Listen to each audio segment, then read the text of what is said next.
dans laquelle on est. J'aime tellement ce Pierre, si on vient au titre, là, ce Pierre qui nous ressemble tant. Pierre, c'est un homme que j'aime, c'est un homme qui me ressemble et qui vous ressemble vous aussi, quelque part. Que tu sois un homme, une femme, un jeune homme, peu importe qui tu es, Pierre va te ressembler parce que Pierre est tellement spirituel comme nous, on peut être tellement spirituel. Il est spirituel lorsqu'il va marcher sur l'eau. Seigneur dit, tu marches sur l'eau, permets que j'aille vers toi. Viens, Pierre, viens vers moi. Et Pierre va, le seul homme sur toute la terre, dans toute l'histoire qui a pu marcher sur l'eau, à ma connaissance. Et Pierre, il va être sur la montagne de la transfiguration. Il va voir la divinité de Jésus sur la montagne de transfiguration. Pierre a eu des moments tellement spirituels. Il a assisté à tellement de miracles de la part de Jésus. Il a été témoin avec Jésus de toutes sortes de miracles. Et ce Pierre-là, comme vous et moi, tu t'amènes avant que je le dise, comme vous et moi, on voit souvent son humanité. On voit souvent sa chair qui prend le dessus sur la foi. On voit le doute. On voit que c'est un homme. On voit que c'est un homme qui, par la grâce de Dieu, va devenir un apôtre. Par la grâce de Dieu, va prêcher l'Évangile. Mais ça reste un homme. Vous êtes d'accord avec moi?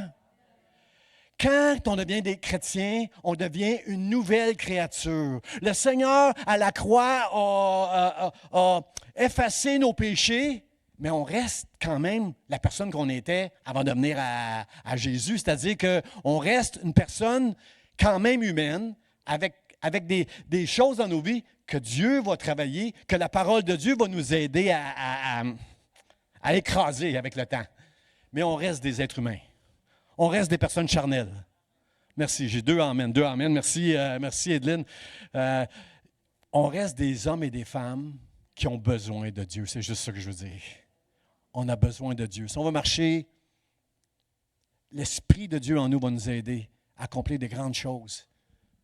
Mais on a besoin de Dieu, frères et sœurs. On a besoin de l'aide de l'Esprit. On a besoin de la parole de Dieu pour être la personne que Dieu veut qu'on soit.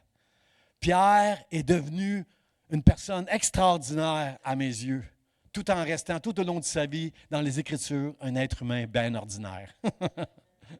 Moi, je suis une personne très ordinaire, mais tant que je vais rester collé à Jésus, il y a quelque chose en moi d'extraordinaire, la présence de Dieu, la puissance de Dieu, l'amour de Dieu, la grâce de Dieu, l'espoir que me donne l'Évangile, la bonne nouvelle. Seigneur, aide-moi Seigneur, comme Pierre, d'apprendre de mes erreurs.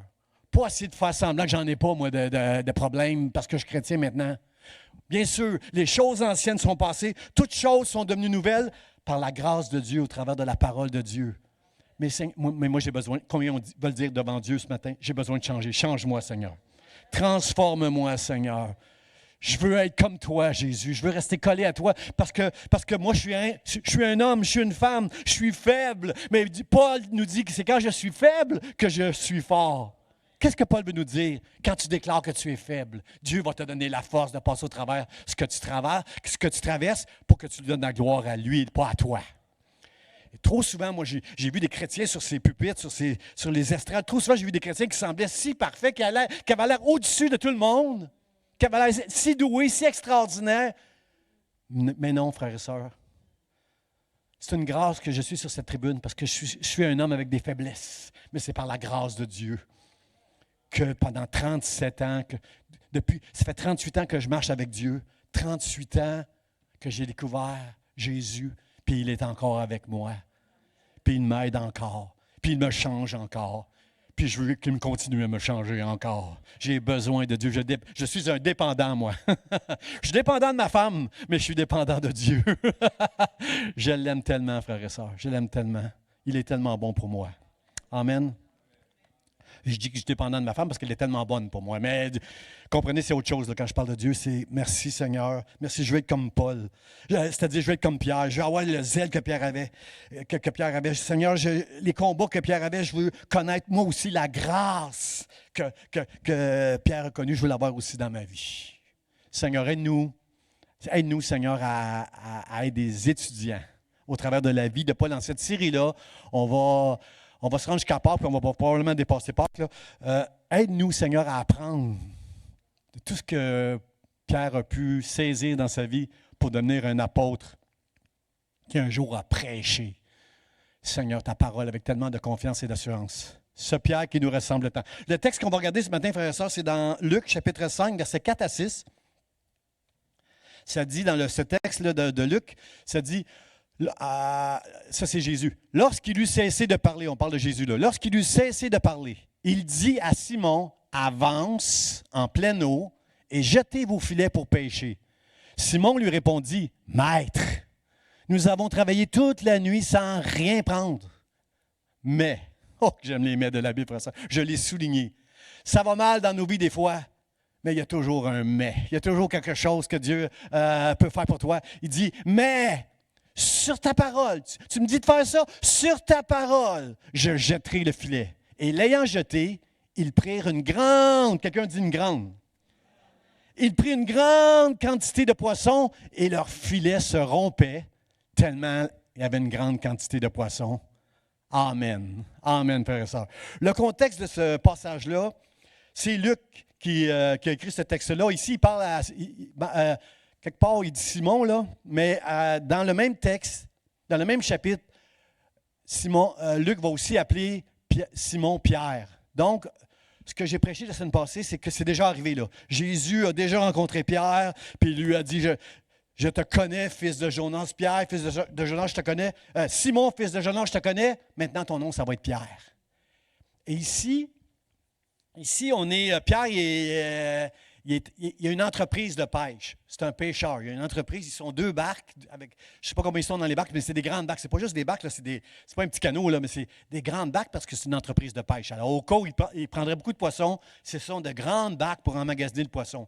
Et là, l'affaire, c'est que la veille, Pierre, la Bible nous dit que Jésus enseignait dans la synagogue, le jour du sabbat, il enseignait dans la synagogue, et en fin de journée, il est allé voir, pendant la journée, il est allé voir, après la synagogue dans le fond, il est allé voir la belle-mère de Pierre qui avait une forte fièvre. Il est allé voir dans la maison de Pierre puis d'André, puis il est allé, la Bible dit, menacer la fièvre qui était dans la belle-mère de Pierre, et la mère de Pierre, tout de suite, elle s'est levée debout, puis elle a commencé à les servir. Merci Seigneur. Merci Seigneur. Elle dit, hey, là, je suis guéri, là, moi, je vais les servir. Alors, elle s'est levée, puis elle les servir. Pierre a vu ça. Et quand ça s'est su que Jésus, après la synagogue, était allé chez André et Pierre, a guéri la belle-mère de Pierre, ça nous dit que quand la nuit est venue, quand il faisait plus jour, parce que là, on est le jour du sabbat, vous comprenez que pour des gens qui sont malades, aller voir Jésus le jour du sabbat, ça ne se fait pas. Si tu es religieux un peu, il y a des choses qui ne se font pas quand tu es dans la religion. Pour Jésus, ce n'était pas un problème. Je comprends que Jésus a guéri la belle-mère de Pierre, même avant que le soleil se couche. Mais pour les Juifs, le sabbat, c'est du coucher du soleil le vendredi jusqu'au coucher du soleil le samedi. Tu ne fais rien. On a même reproché à Jésus de guérir des malades. Jésus dit, je fais du bien, puis vous me reprochez ça. Quelle hypocrisie. Alors, mais le soir, lorsque le soleil s'est couché, le texte nous dit dans le chapitre précédent, pour vous mettre dans le contexte, que plein de gens, tous ceux qui étaient malades, qui ont entendu que la belle-mère de Pierre a été guérie par l'imposition des mains et la parole de Jésus, ils sont tous venus vers la maison et la Bible nous dit que Jésus a guéri tous les malades. Toutes les sortes de maladies qui étaient là, des gens qui voulaient être guéris, tous sont venus à Jésus, puis il les a guéris. Pierre a été témoin de ça. Et le lendemain, et le matin, et peut-être la nuit même, Pierre est allé pêcher. Parce que le jour, quand il fait soleil, moi je ne suis pas un pêcheur, là, Guy pourrait m'aider. Le jour, ce n'est pas une meilleure journée pour pêcher, c'est mieux quand il fait sombre. Peut-être parce que le poisson ne voit pas l'hameçon, il voit juste le voir qui se promène, peut-être c'est ça. Mais je ne connais pas ça. C'est ma logique à moi, là. Et Pierre a pêché, les deux ont pêché, toute son entreprise qui font le revenu, c'est de pêcher. Il y a une entreprise de pêche, Pierre. Et là, il est à la pêche, il a pêché toute la nuit. Il n'a rien pris, pas un seul poisson. Hey, c'est quelque chose là, pour un entrepreneur de zéro. J'ai une entreprise, puis j'ai 0 contrat. Zéro poisson. Puis là, Jésus arrive.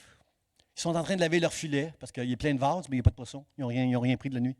Ils sont en train de laver leur filet. Et là, Jésus dit à Pierre, dans la barque dans laquelle il dit, je veux embarquer dans ta barque, avance un petit peu dans l'eau, Puis là, Jésus s'est assis dans la barque, puis il a commencé à enseigner la foule qui l'avait suivi, qui était là, qui savait que Jésus était là. Parce que la foule, dans le fond, essayait, depuis les miracles que Jésus avait fait la veille, la foule essayait de garder Jésus pour eux. Mais Jésus a dit, non, non, non, moi, il faut que j'aille prêcher la bonne nouvelle dans toutes les villes, partout, partout, parce que c'est pour ça que j'ai été envoyé. Combien sont contents ici d'avoir entendu la bonne nouvelle? Jésus dit, je dois aller annoncer la nouvelle partout. Alors, Jésus, il prêche. Pierre entend Jésus prêcher la bonne nouvelle dans sa barque qui est à côté de lui. Lui, il n'a rien pris de la journée. Il pense à son entreprise, ça va pas bien. Et lui, il entend prêcher Jésus. Il se souvient que la veille, Jésus a guéri toute sa belle-mère à lui et toutes sortes de malades. Il est là. Puis là, Jésus lui dit, après qu'il a fini de prêcher, qu'il a fini de parler à la foule, il dit, « Simon, avance en pleine eau, puis jetez vos filets. Jetez vos filets. » Pour pêcher. Puis là, Simon, il répond, Jésus, ce n'est pas un pêcheur. Moi, je ne suis pas un pêcheur. J'aurais peut-être dû étudier un peu c'est quoi un pêcheur. Jésus, ce n'est pas un pêcheur. Puis il dit à Pierre, avance en pleine eau, on va plus loin, plus profond, là, puis jette tes filets. Bien, Pierre, lui, c'est un pêcheur. Lui, il connaît comment ça fonctionne. Il dit, Seigneur, on n'a rien pris de toute la nuit. Puis là, il fait jour. Je n'ai pas de chance d'en prendre un seulement. Sauf que, avec tout ce que je viens de vous dire, Pierre, sa belle-mère était guérie devant lui. Il a vu Jésus guérir des malades qui sont venus le soir, à la tombée du soir. Là, il a vu les malades qui étaient guéris. Et là, il vient d'entendre Jésus prêcher la parole de Dieu. C'est Jésus qui prêche. Ce n'est pas le pasteur Jean, c'est Jésus qui prêche ce matin, ce jour-là. Et là, Jésus dit, avance en eau plus profonde, puis jette ton filet. Pierre a envie de dire en lui-même, tu ne connais rien, Jésus, dans la pêche. Mais, quelqu'un dit mais. Tu ne connais rien, Jésus. Mais, sur ta parole. Parce que ça sort de ta bouche. Ces mots que tu viens de dire, là, sur ta parole, je vais avancer plus loin. Puis je vais jeter le filet juste parce que tu me l'as demandé, Seigneur. Parce que si on fait la volonté de Dieu, qu'est-ce qui pourrait arriver si je mets la parole de Dieu en action dans ma vie? Tout peut arriver. Tout peut arriver à partir du moment où tu fais confiance à Dieu, tu mets sa parole en marche. Alors, Seigneur, aide-nous ce matin. Mon premier point, frères et sœurs, c'est ça. Mon premier point que je veux partager avec vous concernant ce texte-là, c'est « avance plus loin ». Jésus, ça dit, ça va apparaître avec un clic, ça va apparaître, ça dit, lorsqu'il eut cessé de parler, il dit à Simon, « avance en pleine eau ». Reste pas sur le bord là, comme j'étais là, pour parler aux gens. Là. Avance en pleine eau. Frères et sœurs, chacun de nous, on a besoin d'apprendre à avancer plus loin avec le Seigneur. Puis là, il y en a qui vont me dire, « Pasteur, tu prêches aux nouveaux chrétiens qui commencent. » Là. Non, non. Parce que quand tu as 20 et 30 ans de vie chrétienne, tu penses que tu l'as l'affaire. Mon frère, moi, ça, c'est pas vrai. On reste des êtres humains. Et face à toutes sortes de difficultés, face à des choses qui ne font pas de sens dans notre vie, on doit apprendre toute notre vie à avancer plus loin avec le Seigneur. Amen. Aide-nous, Seigneur, d'avancer plus loin avec toi. Si tu es là, Seigneur, malgré les obstacles, malgré l'adversité, je veux avancer avec toi. Notre passé peut être un obstacle pour nous. On peut avoir fait des erreurs dans notre passé qui vont nous empêcher d'aller plus loin. Combien veulent faire confiance à Dieu pour nos erreurs du passé, pour le présent et pour l'avenir dans nos vies? Avance plus loin. Fais confiance à Dieu pour avancer plus loin, pour lui faire confiance à lui. Parce que tant que tu ne bouges pas, à moins d'une grâce extraordinaire, tu ne verras pas toute la grâce de Dieu. Mais à partir du moment où tu t'avances, à partir du moment où Pierre s'est mis en action, il a vu la gloire de Dieu. Alors, c'est pourquoi je me le dis à moi, puis je vous le dis à vous autres. Avance plus loin. Avance toujours plus loin avec le Seigneur. Le passé peut te nuire aussi, peut-être, pasteur, moi, je ne suis pas un théologien, je n'ai pas fait de grandes études. Tu n'as pas besoin de faire des grandes études. Parce que Pierre, c'était un pécheur. C'était un homme du peuple. C'était un homme sans instruction. Quand il est passé devant le Sanhédrin, les chefs, les anciens, le souverain sacrificateur, toutes les personnes religieuses là, qui sont sur des hautes tribunes là, en Israël, lorsqu'il est passé devant le Sanhédrin, ils étaient étonnés de toute la connaissance puis l'assurance que Pierre pouvait avoir, ils étaient étonnés. Mais cet homme-là, il n'y a pas d'instruction. Il nous enseigne et il n'a pas d'instruction. Ce n'est pas les études, ce n'est pas ton passé qui peut t'en empêcher. Ce n'est pas non plus, le pasteur Charlie a parlé un petit peu tantôt dans l'introduction, ce n'est pas ni la pression, ni les impressions qui doivent t'empêcher d'avancer pour Dieu. Est-ce que ça fait du sens pour vous? La pression, frères et sœurs. Dans cette vie, moi, je suis pas mal l'actualité, puis je trouve que la vie met beaucoup de pression sur tout le monde. Que tu sois chrétien ou non, il y a beaucoup de pression dans nos vies présentement. Financière, morale, travail, tout ça. Il y a beaucoup de pression, frères et sœurs. Et l'affaire, c'est que l'ennemi, notre ennemi est un être qui est bon pour se servir des gens autour de nous, pour amener de la pression dans nos vies. Hein, on l'a vu avec Pierre. Pierre, il dit, « Oh, tu es le Christ, le Fils du Dieu vivant. » Puis un peu plus tard, Jésus, tout content, lui dit, « Hey, Pierre, c'est mon Père qui t'a révélé cette chose-là. C'est pas la chair et le sang, c'est mon Père. Tu as une révélation de l'Esprit de Dieu pour déclarer devant tout le monde que je suis le Christ, le Fils du Dieu vivant. » Et juste un peu après, puis Jésus commence à parler qu'il doit souffrir, qu'il doit aller à la croix. Et Pierre dit, « Non, tu ne vas pas mourir. Personne ne va te toucher, Seigneur. Tu ne dois pas souffrir et mourir comme ça. » Mais Pierre n'a aucune idée de qu'est-ce que la croix peut représenter pour Jésus. Puis Jésus le sait, lui. Il y a un chant qui dit « Je ne saurai jamais. » C'est quoi les paroles? Le prix que tu as payé. N'oublierai, je ne saurai jamais le prix que tu as payé à la croix pour moi. Mais est-ce que vous savez, frères et sœurs, que Jésus, lui, il savait le prix qu'elle allait payer. Pouvez-vous, il est venu pour ça. Il est venu pour prêcher la bonne nouvelle, mais il est venu pour mourir sur la croix, pour écraser nos péchés et qu'on soit réconciliés avec Dieu. Sauf que nous, on ne sait pas ce que ça veut dire, la croix. Pour moi, la croix, ça veut dire « ouch ». Je fais juste me cogner le doigt avec un marteau. Puis je suis pas, parce que je ne suis pas bon avec le marteau. Moi, je ne suis pas un bon rénovateur, là, mais juste me cogner le doigt avec le marteau, puis je dis « ouch ». Alors pour moi, la croix, c'est beaucoup de souffrance physique. Mes frères et sœurs, c'est bien plus que ça. Jésus sait qu'il va aller en enfer. Jésus, le Fils de Dieu, qui s'est fait chair, va connaître la mort pour que moi, je ne connaisse jamais la mort éternelle. Wow! Quelqu'un dit wow! Jésus est dans le plan de Dieu. Il est en train d'essayer d'enseigner ses disciples qu'est-ce qui s'en vient pour lui, mais il ne peut pas vraiment l'enseigner parce qu'il ne peut même pas comprendre que le Christ peut souffrir et être martyrisé par les hommes.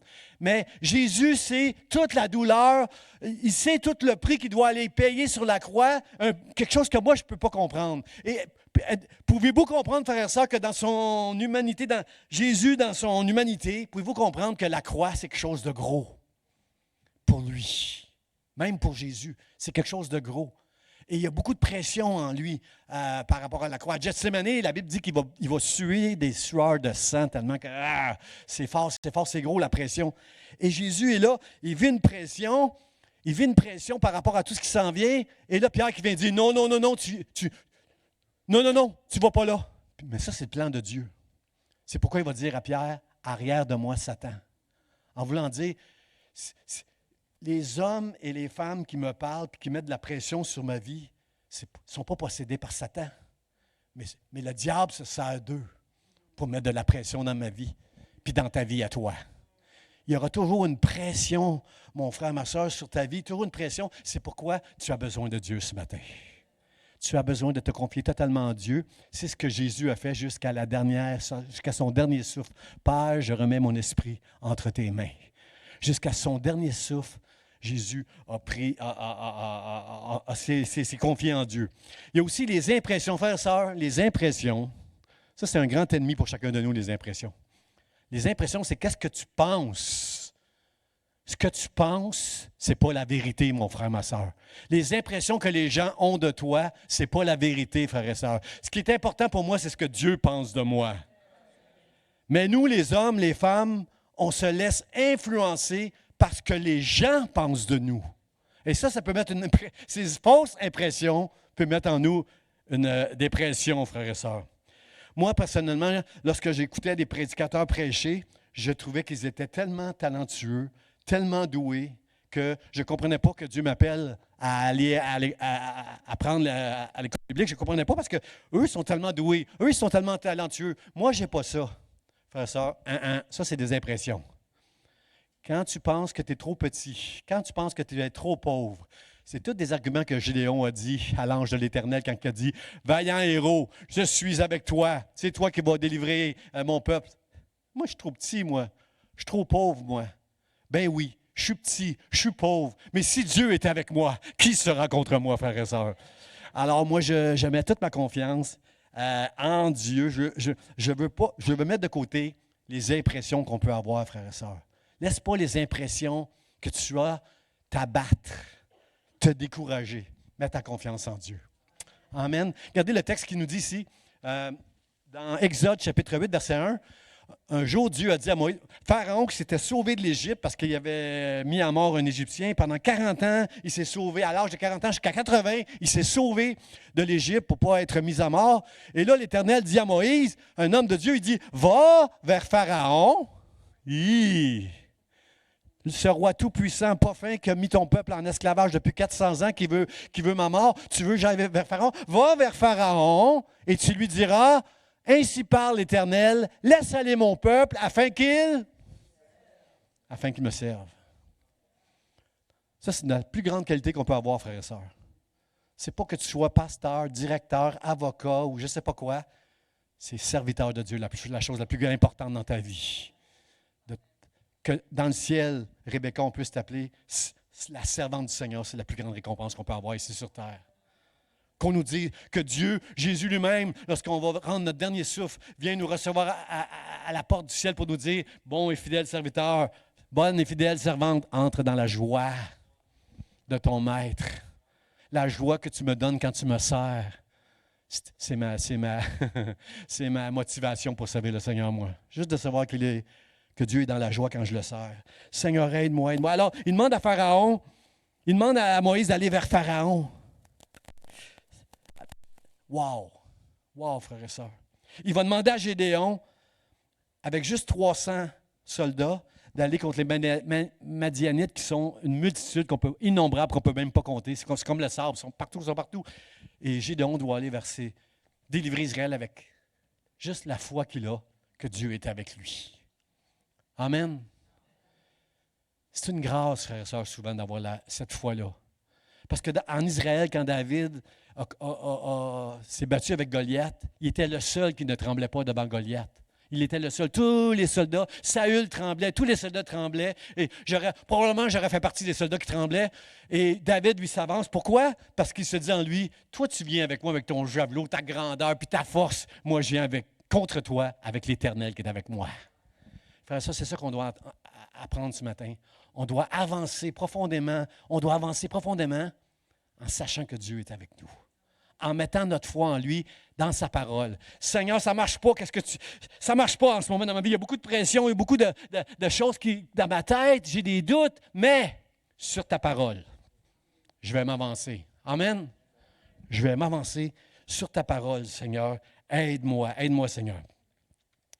Lorsque j'étais jeune, il y a un groupe de musique que j'aimais beaucoup écouter. C'était ce groupe de musique-là, avant que je sois chrétien. C'est un groupe de musique que j'aimais beaucoup écouter, que j'écoutais en boucle souvent. Puis ce groupe de musique-là, comment je pourrais dire, j'aimais les paroles. J'aimais la musique, mais j'aimais les paroles parce que les paroles étaient songées. C'était spirituel. Il y avait beaucoup de choses spirituelles dans ce groupe-là que j'aimais. Là. Quand je suis devenu chrétien, j'ai tout jeté mes albums, là, mais j'avoue que j'aimais beaucoup ce groupe-là en particulier. Puis, ma sœur Louise, c'est une peintre. Ma sœur a ce talent-là. Ma fille, elle a ce talent-là de peindre. Elle a un talent. Mais ma sœur Louise a aussi, notre frère Guy en arrière, il a un talent. Il y en a des gens qui le poussent dans le dos pour qu'il continue à faire des peintures. Mais ma sœur Louise, c'est une femme qui a toutes sortes de talents. Et lorsque j'étais jeune, parce que les CD qu'on achetait, là, les disques qu'on achetait quand j'étais jeune, là, il y avait toujours une pochette. Il y avait toujours qui donnait un petit peu la direction que les chants allaient donner. Il y avait une thématique. Là. Et ma sœur Louise, à ma fête, sachant que j'aimais cette musique-là, elle m'a dessiné le tableau. Il va apparaître à l'écran, ce tableau-là. Là. Louise m'avait dessiné un tableau. Pourquoi je l'ai mis à l'écran, frère et sœur? Parce que je trouve qu'il y a quelque chose le spirituel dans cette image-là. Ce tableau-là, il est encore dans mon sous-sol. C'est ma soeur qui me l'a donné. Il est encore dans mon sous-sol. Toute la musique, je m'en suis débarrassé, mais j'ai gardé ce tableau-là parce que ce tableau-là me parle spirituellement. Il y a quelque chose dans ce tableau-là. Regardez, en bas à droite, là, en blanc, là, c'est Louise Mascar qui est écrit là. C'est le talent de Louise. Louise, tu as du talent extraordinaire. Merci pour cette peinture que tu m'as faite. Frères et sœurs, cette peinture-là, elle est très, très, très spirituelle, frères et sœurs, surtout avec mon premier point. Mon premier point, c'est que, je vais le dire, avance plus loin, c'est ça. On comprend que sur cette peinture-là, c'est un équilibriste. Vous savez, c'est quoi un équilibriste, là?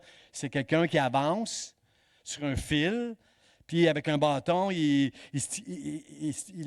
l'aide d'un bâton, il va se tenir en équilibre pour se rendre jusqu'à l'autre bout. Il va partir d'un point A pour se rendre au point B. Il va marcher sur le fil. Et quand il se rend à l'autre bout, là, tout le monde applaudit. Waouh, waouh, waouh. Es-tu bon? Es-tu bon? Es-tu bon? Et on voit dans cette photo-là, on voit que l'équilibriste regarde en arrière, puis il voit une main qui veut couper le fil sur lequel il est. Frères et sœurs, combien c'est spirituel cette toile-là avec l'ennemi, notre ennemi commun, à nous qui sommes des enfants de Dieu, qui avons la foi, nous avons un ennemi commun qui veut nous arrêter, qui veut nous faire tomber. Et je pensais ce matin dans ma tête à toutes sortes de personnes. J'ai prié pour des personnes que je me souviens qui marchaient avec Dieu, qui couraient et qui sont tombées et qui sont disparues du paysage. Je priais pour ces personnes-là. À l'époque, quand ils sont tombés, je n'avais pas beaucoup de respect pour eux parce que je me suis dit, un chrétien ne doit pas tomber, mais je comprends qu'on a un ennemi qui veut nous faire tomber. Et regardez l'image. Ce que je trouve de très spirituel dans l'image, c'est que la main qui veut couper le fil, elle prend toute la place. Est-ce que vous voyez ça? J'ai de la misère à voir le visage étonné de l'équilibriste et apeuré de l'équilibriste, mais je vois une grosse main qui veut couper la corde pour qu'il tombe. Frères et sœurs, quand je parle d'impression puis de pression tantôt, là, est-ce que vous ne voyez pas toute cette pression et cette fausse impression que l'équilibriste peut avoir dans sa tête? Parce que, frères et sœurs, si on marche sur la corde, frères et sœurs, si on marche sur cette corde, c'est par la grâce de Dieu qu'on doit avancer puis se rendre jusqu'à l'autre bout. L'ennemi ne peut rien contre nous si nous sommes dans la main de Dieu qui nous ôtera de sa main, frères et sœurs. Alors voici, frères et sœurs, l'équilibriste, ça c'est nous. Avec notre foi, on essaye d'avancer toujours plus loin pour se rendre jusqu'au point B. On ne veut pas tomber, bien évidemment. Et par la foi, on avance, frères et sœurs, jusqu'au point B, dans notre vie chrétienne, dans cette vie, frères et sœurs. Le fil, ça, c'est le chemin sur lequel on marche. La Bible dit que larges sont les chemins de ce monde. Sont spacieux, sont larges. Si tu marches dans ce monde, ils sont très larges de chemin. J'aimerais te dire, mon frère, ma soeur, avec amour, si tu marches avec Dieu, il est étroit et resserré, la Bible dit, très resserré, le chemin qui va nous amener jusqu'au bout, jusqu'à notre dernier souffle, entendre le Seigneur dire, bon et fidèle serviteur, entre dans la joie de ton maître. Il est très long, le chemin. Il est très étroit, le chemin. Alors, cette corde, pour moi, dans mon esprit, représente le chemin étroit, très étroit. J'ai besoin d'un bâton pour tenir en équilibre sur ce chemin-là. Je vous laisse décrire avec votre esprit à quoi peut ressembler ce bâton. C'est quoi l'aide du bâton? Je ne suis pas équilibriste, là, je ne sais pas comment ça peut aider ce bâton-là, mais ce bâton-là, il aide, frère et sœur. Il aide l'équilibriste à tenir son ballon. Le centre de gravité va être meilleur avec surtout quand il ne bouge pas. Vous savez, dans une bicyclette, tant qu'on roule, on ne tombera pas. Mais si on arrête de rouler, on va tomber. Quand tu montes ça à un enfant, moi, mes enfants, ils tombent tous une fois quand je leur monte à faire la bicyclette parce qu'à un moment donné, ils arrêtent. Puis là, si je ne suis pas à côté, ils tombent. J'ai fait cette erreur-là, des fois, de les laisser un petit peu trop loin pour... J'étais pas là quand la bicyclette a arrêté de rouler, puis ils sont tombés. Mais bon, 7 fois le juste tombe et se relève, nous dit la Bible. Si Dieu est avec toi, tu peux tomber, il va te relever. OK? Et c'est pourquoi ce matin, je priais avec des personnes qui n'ont jamais peut-être accepté de tomber, ils sont peut-être tombés dans une culpabilité, une honte effroyable. Je ne les ai pas revus après qu'ils se soient tombés, mais ce matin, je veux prier pour eux autres. Je veux prier pour nous autres, frères et sœurs. Reste sur ce chemin étroit que nous sommes, qui s'appelle la foi, à marcher avec Dieu. Et ce bâton, c'est deux choses pour moi. Vous pouvez allez-y avec votre imagination. Pour moi, c'est deux choses. C'est la parole de Dieu. Le psalmiste, il dit, « Enseigne-moi le bon sens et l'intelligence. » Parce que moi, je crois dans ta parole.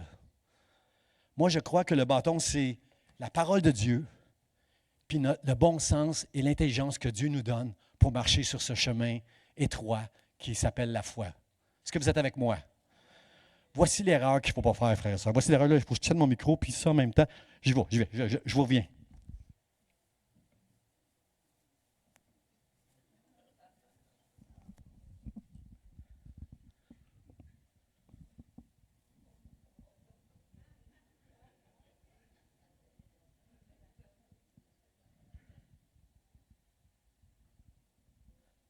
Êtes-vous d'accord avec moi que de marcher sur un fil, un chemin étroit et resserré, êtes-vous d'accord avec moi que ce n'est pas facile?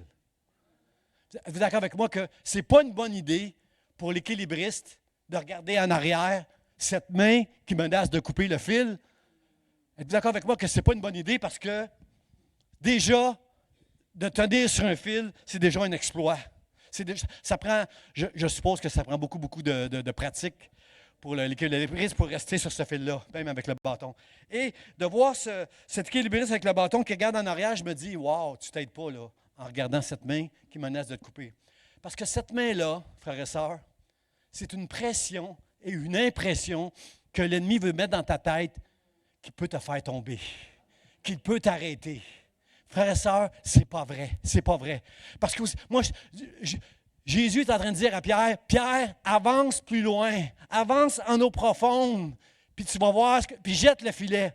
Parce que si tu obéis à ce que je te dis, aux paroles que je te dis, tu vas voir, tu vas voir. » Alors, moi, ce que je vous dis, frère, c'est regarde pas en arrière, mais regarde en avant et fais confiance à Dieu en avançant sur le chemin étroit. Je vais te dire pourquoi. Plus que tu vas regarder en arrière, cette main, et plus qu'elle va devenir grande, comme on la voit dans la photo que ma soeur m'a peinte. Mais plus que tu vas regarder en avant et arrêter de regarder cette main-là, plus qu'elle va devenir si petite qu'elle n'aura jamais la force de couper la corde parce que tes yeux sont en avant. Tu regardes Jésus et il n'y a aucune puissance. Rien qui pourra te faire tomber. La main va être trop petite pour venir à bout de couper cette corde-là. Mais c'est quand tu regardes cette main qu'elle prend toute cette grandeur-là. Est-ce que vous êtes d'accord avec moi que c'était pas mal spirituel, ce tableau-là? Là, c'était pas mal... je l'ai gardé. Merci, Louise, pour ce beau tableau-là. Alors, mon point ce matin, c'est que ce que Jésus demande à Pierre, il nous le demande à chacun de nous ce matin. Qu'est-ce que ça fait 1 an, 30 ans que tu marches avec Dieu? Dieu te dit ce matin, va plus loin. Joue pas au super spirituel. Dis pas, « ça, c'est pas pour moi ce message-là, c'est pour les nouveaux. » là. C'est pas moi, c'est pour toi. C'est pour les nouveaux. Avance plus loin. Fais confiance à Dieu. Parce qu'on a besoin de Dieu. Mon deuxième point, frère et sœur, c'est... Ça va apparaître, mon deuxième point, ça va disparaître. Sa parole, elle est vraie. Quelqu'un dit Amen. Sa parole est vraie. Le psalmiste dit, le fondement de ta parole, c'est la vérité. C'est toujours, la parole de Dieu, c'est la vérité. Tu peux faire confiance à Dieu, c'est la vérité. Ce que toi tu dis, ce n'est pas toujours la vérité. Ce que Dieu dit, c'est toujours la vérité. Simon lui répondit, « on a travaillé toute la nuit, on n'a rien pris, Seigneur, mais. » Merci Dieu. Quelqu'un dit « mais ». Sur ta parole, je vais le jeter, le filet. Je vais avancer dans les eaux. Je vais aller plus loin, puis je vais le jeter, parce que c'est toi qui me le dis de le faire. Frères et sœurs, dans le livre des Proverbes, ça nous dit que nos paroles à nous, mes paroles à moi, tes paroles à toi, là, quand tu parles, blablabla, nos paroles à nous ont le pouvoir de vie ou de mort. Vous êtes d'accord avec ça? Tu peux détruire quelqu'un avec tes paroles négatives. Tu peux détruire tout ton espoir et ton courage avec des impressions négatives, avec des choses qui vont sortir de ta bouche. Moi, je ne serai jamais capable de. Moi, je suis comme ci, moi, je suis comme ça. Tu peux détruire ta vie, tu peux détruire la vie des autres avec tes paroles. Combien sont d'accord avec moi que là, on parle de la parole de Dieu? Le pouvoir que nous avons dans nos paroles, imagine le pouvoir que Dieu a. La Bible nous dit que le ciel et la terre, les cieux ont été créés par sa parole.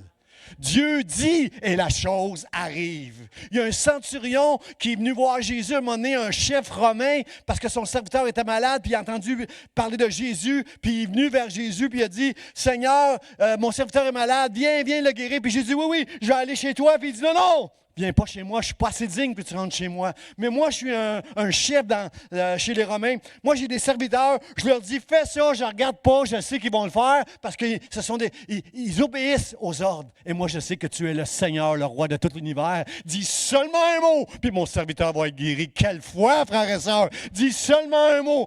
Seigneur, j'ai rien pris de la nuit, mais sur ta parole, je vais avancer plus loin.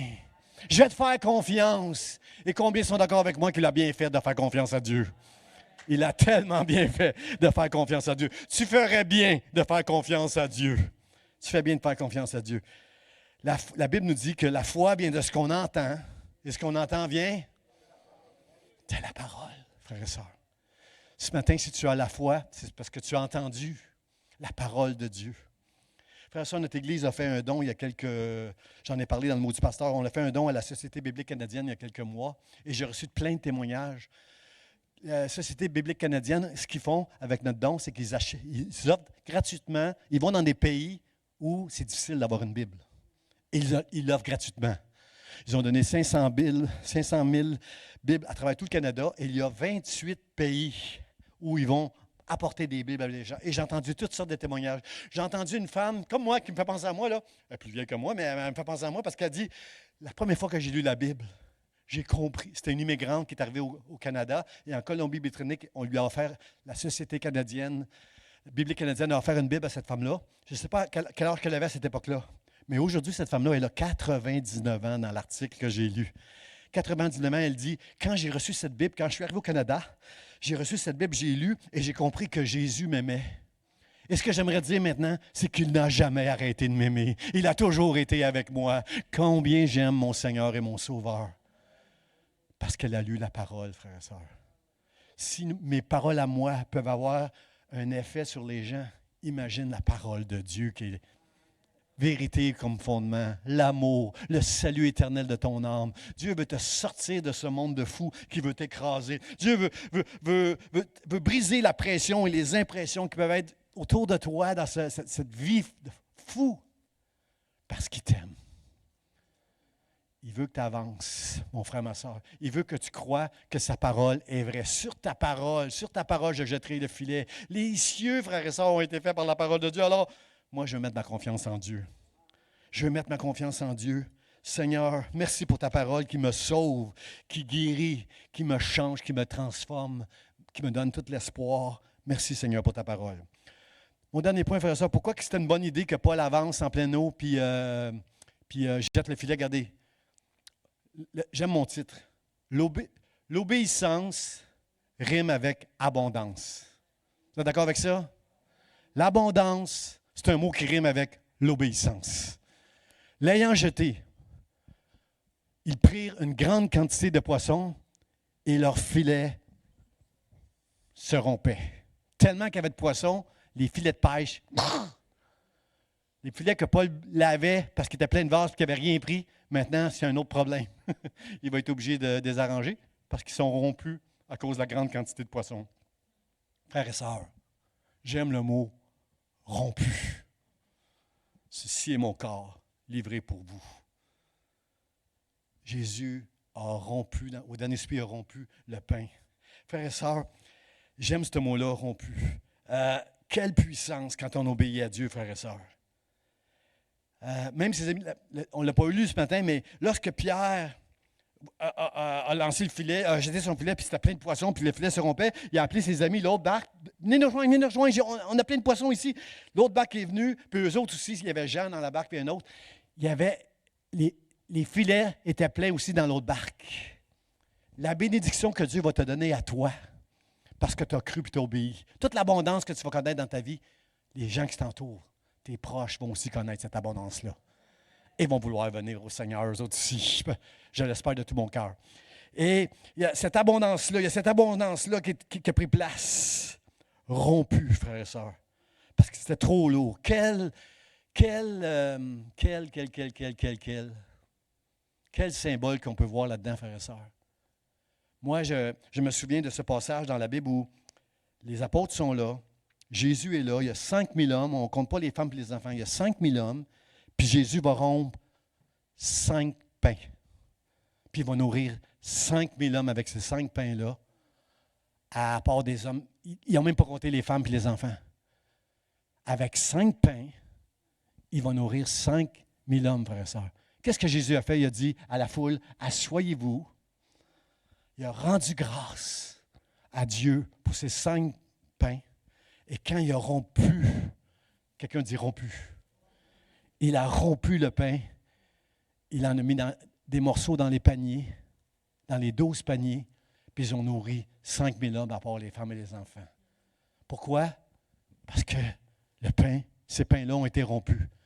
Frère et sœur, pour nous, ça fait pas de sens, là, mais c'est ça qui est arrivé. Avec 5 pains, il a nourri 5000 hommes.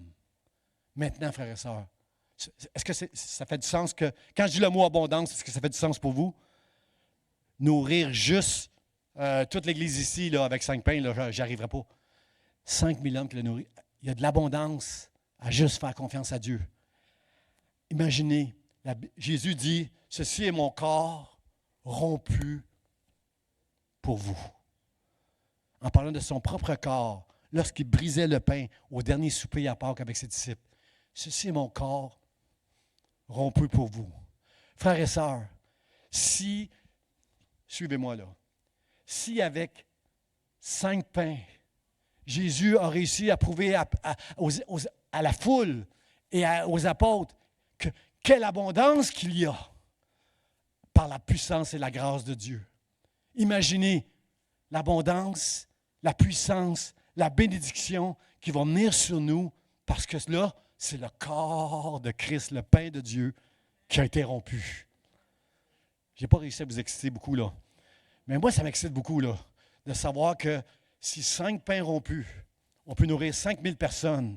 Imagine quand le corps de Christ a été rompu, la bénédiction et l'abondance qui vont entrer dans nos vies maintenant à partir de celui qui va croire, qui va le recevoir et qui va avancer et qui va marcher, qui va se confier en Dieu.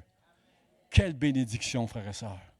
Quelle bénédiction, frères et sœurs, que Dieu nous réserve pour ceux qui marchent avec lui, frères et sœurs. Seigneur, aide-nous. Aide-nous. Puis, aussi, dans le... Paul, quand Jésus va voir ça, quand il va voir la grande quantité de poissons, quand il va voir tous les filets qui sont rompus à cause tellement la grande qualité de poissons, il laisse la barque là, puis là, il s'en va au pied de Jésus, puis il dit, Seigneur, Seigneur, retire-toi de moi, parce que je suis un pécheur. Frère et sœur, quand tu vois la bénédiction de Dieu, quand tu vois l'abondance dans ta vie, la grâce de Dieu dans ta vie, tu dois être comme Pierre. Tu dois reconnaître que tu ne mérites pas ça. Tu dois dire comme le centurion, je ne suis pas digne de tout ça. Tu dois dire, Seigneur, retire-toi de moi, parce que moi, je suis un pécheur. C'est une grâce que Dieu nous a fait de nous choisir, et il nous aime, et il nous aimera, et il nous gardera, frères et sœurs. Jésus va dire à Pierre, Pierre, tout ce que tu as vu là, maintenant, là, ne crains pas quand tu dis que tu es pécheur, là, ne crains pas de venir dans ma présence, parce que maintenant, tu vas être un pêcheur d'hommes. Ce sont des hommes maintenant. Tu vas aller à la pêche pour des hommes maintenant. Frères et sœurs, nous sommes appelés, comme Pierre, à jeter le filet. Ici, à l'Église Vie d'Espoir, cette Église doit être trop petite. D'ici 1 an ou 2, elle doit être trop petite, parce que chacun de nous, on est appelé à jeter le filet par la foi. Vous êtes d'accord avec moi? Pierre, dans le texte qu'on a lu, ça dit au verset 4, au verset 5, ça dit... Non. Au verset 6, ça dit, l'ayant jeté. Quand Pierre l'a jeté, ça s'est rempli. Mais au verset 4, ça disait, avance plus loin pour jeter le filet. Et au verset 5, ça nous dit, sur ta parole, Seigneur, j'ai péché toute la nuit, mais sur ta parole, je jetterai le filet. Comprenez-vous quelque chose, frères et sœurs, là-dedans que je comprends? C'est que Dieu nous dit, jette le filet. Et toi, tu dois dire, Amen, je vais jeter le filet. Et c'est Dieu qui remplit le filet. Amen. Est-ce qu'on peut applaudir le Seigneur, frère et sœurs? C'est Dieu. C'est Dieu qui va remplir le filet.